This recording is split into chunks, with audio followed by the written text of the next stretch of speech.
Pinag-aaralan ng Presidential Communications Office sa Department of Energy ang mga mag-aaral o pinarangalan ang mga mag-aaral na nakibahagi sa Have the Power campaign. Yan ang ulat ni Vel Custodio.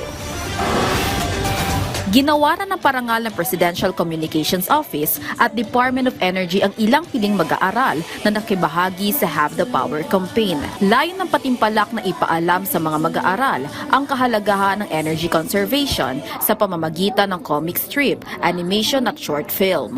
As PCO, we actually help DOE, amplify the message of energy sustainability and energy efficiency. So mainly this year, we're targeting students. Kasi what we want them to realize, is true energy sustainability is meeting our needs today without compromising the ability of the future generations to do the same. Pinangunahan ni Energy Utilization Management Bureau Director Patrick T. Aquino ang awarding ceremony. Sa ilalim ng ating Philippine Energy Plan 2023-2050, malaking porsyento siya, about 10% ang naka-earmark for savings sa kuryente, sa fuel.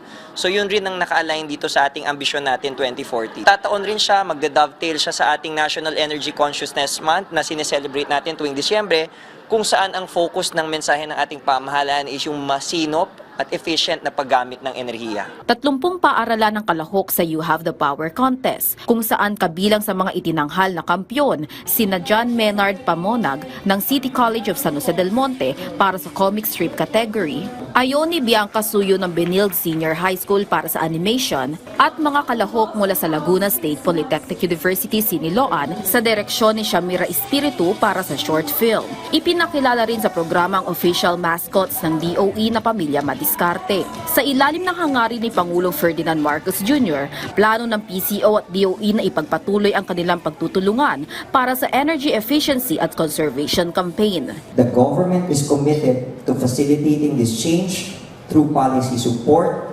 investment incentives, and technological innovation, which encourages our private sector participation in renewable energy and alternative fuels. Umaasa ang mga organizers ng nasabing event na pasimula pa lamang ang kampanyang ito para higit na maunawaan ng publiko ang kahalagahan ng pagtitipid sa kuryente na bahagi na rin ng pangangalaga sa kalikasan.